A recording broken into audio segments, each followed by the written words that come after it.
बिहार में पटना में इतना बड़ा पेपर लीकिंग स्ट्रेटजी हुआ, वहां पे गवर्नमेंट ने, पुलिस ने एफआईआर फाइल किया था, 30 लोगों की अरेस्ट की थी, एक सिट एजेंसी भी बैठा था। इसके बावजूद भी एनटीए ने कभी भी इसको एक्सेप्ट नहीं किया कि पेपर लीकेज था। जैसा गुजरात में एक स्कैम हुआ था जहां मिसकंडक्ट ऑफ एग्जाम हुआ था कि ओएमआर में आप जितने आंसर आप लिख सकते लिख के छोड़ दीजिए, बाकी सेंटर वाले देख लीजिए। इसके अलावा 2021 paper leak, 2022 misconducts, it's like series of events NDA is conducting this. इतने बड़े एग्जामिनेशन में टेस्टिंग एजेंसी कैसा इतने लूप होल्स कर सकता है? 67 स्टूडेंट्स को 720 आए, हम मान रहे हैं इतने लाखों बच्चे दे रहे हैं तो 7 आते हैं। एक ही सेंटर से 8 लोग आना, एक ही सीरीज ऑफ हॉल टिकट्स होना, बाजुक उनके हॉल टिकट्स होना, ये अगेन एक कॉन्स्पिरेसी है। लेकिन राजस्थान से, बिहार से लोग सेंटर रख रहे हैं गुजरात का एग्जाम देने के लिए, मतलब उनको पहले ही पता है कि यहाँ कुछ होने वाला है।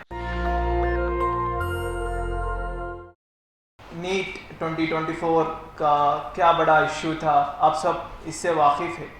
So without briefing the NEET issues, so I would like to go to the point, briefing what SAO had seen, SAO ने क्या देखा था इस पूरा नीट के मामले में।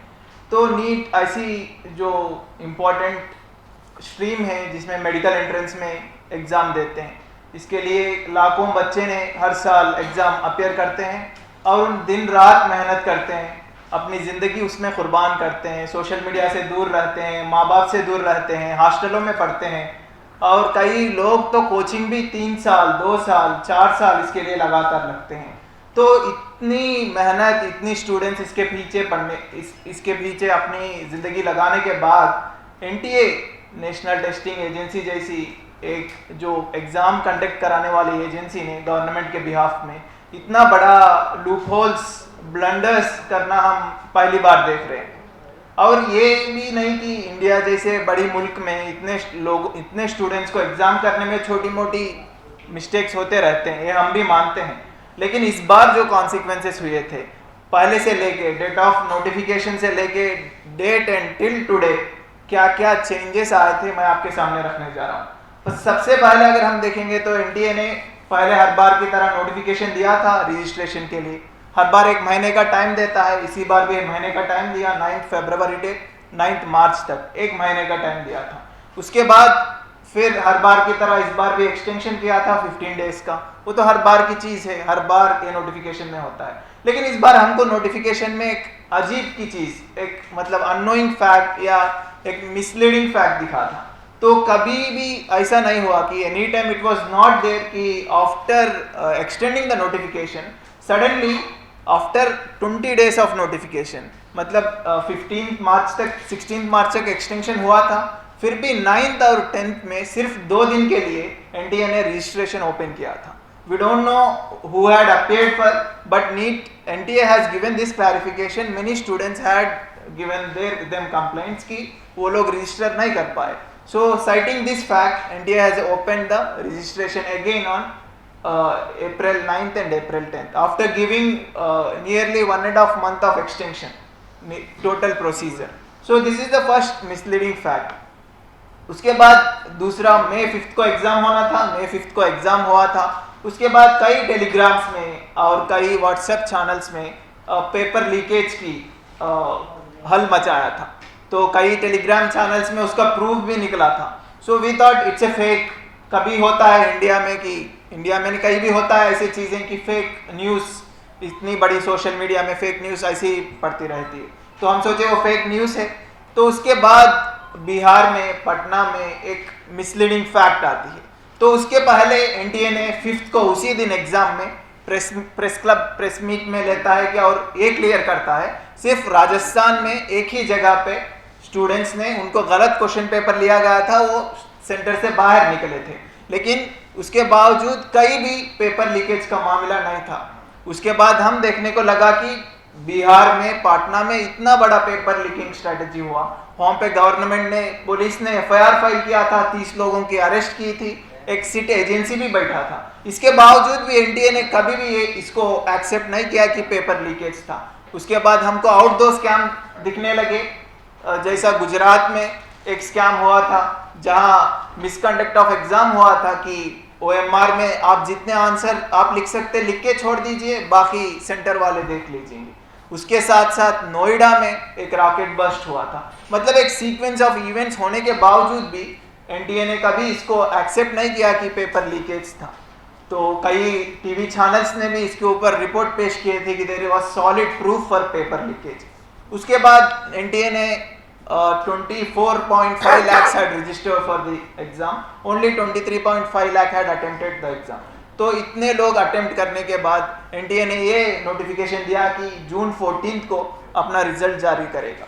तो उसके बाद NTA ने जून 4 को अपना एग्ज़ाम रिजल्ट निकाला था। तो एग्ज़ाम रिजल्ट निकालने के बाद उसी दिन ऐसे वायरल हुए थे कि एग्ज़ाम रिजल्ट्स 718 मार्क्स 719 मार्क्स के मार्कशीट्स ने वायरल हो गए थे। हम भी सोचे कि ये कुछ गलत फहमी हो सकती है सोशल मीडिया में, क्योंकि ये हो ही नहीं सकता और कहीं भी NTA के नोटिफिकेशन में ये चीज़ आया भी नहीं कि ऐसे मार्क्स, क्योंकि नीट -1 + 4 का मार्क है।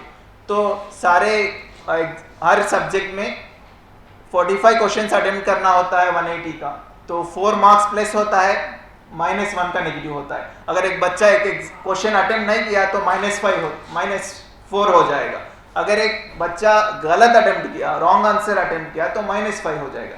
सो देयर विल बी 715 या 716 या डायरेक्टली 720।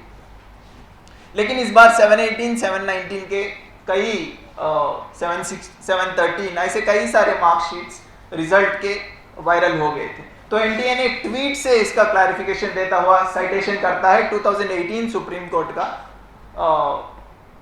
क्लैट एग्जामिनेशन, जो नेशनल लॉ टेस्टिंग का क्लैट एग्जामिनेशन होता है, उसका साइटेशन देके लॉस ऑफ टाइम जिसको हुआ था उनको ग्रेस मार्क्स दिया गया था। तो एक ग्रेस मार्क्स इतना बड़ा ब्लंडर था NTA की तरफ से, इसका कई पहले नोटिफिकेशन नहीं दिया था और उसके बावजूद भी बच्चों को ग्रेस मार्क्स दिया गया था लॉस ऑफ टाइम स्टेट करते हुए। तो इस लॉस ऑफ टाइम को फिर हम उसको देखे थे कि उसका भी क्लैरिफिकेशन कहीं नहीं था कि कितना लॉस ऑफ टाइम पे कितने मार्क्स ऐड किए गए थे। तो उसके बाद इसका पेरेंट्स, स्टूडेंट्स और एक्टिविस्ट का बैकफायर होने के बाद NTA ने 6 को एक प्रेस नोट जारी करता है। NTA ने कभी बाहर प्रेस मीट नहीं लिया, प्रेस नोट आता है, उसमें सॉलिड इसका रिप्लाई ये देता है कि due to loss of time we had got request, so we had filed a high level committee and we had given marks. The marks may vary from -22 + 720. So total examination score का broad margin ने NTA reason बताया था। How come मतलब -22 + 720 को कितने marks दिए थे? And they had cited 1548 students had got this. 1568 students को इतने मार्क्स दिया था। तो इस इतनों को देने के बाद कितने एक को दिया था, कितना टाइम कंसीडर किया, कितना टाइम को कितने ग्रेस मार्क्स थे, ये कहीं नहीं मेंशन किया। इसके बाद कई RTI फाइल्स हुए थे, कई PILs फाइल हुए थे री एग्जाम को लेके। उसके बाद NTA ने फिर एक प्रेस मीट लेता है हायर एजुकेशन के मिनिस्ट्री के। वो बोलते हैं कि इस पे एक हाई लेवल कमिटी दिए गए थे सिर्फ 1500 स्टूडेंट्स के लिए। उनके लिए कमिटी ने डिसाइड करेगा ग्रेस मार्क्स देना है या नहीं देना है, या अगर देना है तो उनके लिए री एग्जाम होगा या नहीं होगा। लेकिन वो कमिटी में कौन रहेंगे, again it's conspiracy, who will lead the committee, it's internal committee या someone outside of the NTA या someone outside of the like the authority, it's mischievous who is the authority. Again after this series of events, इतने events के बाद भी how we can believe the NTA की वो जो committee बैठी गई थी that's a transparent committee, why can't it's a again mischievous committee.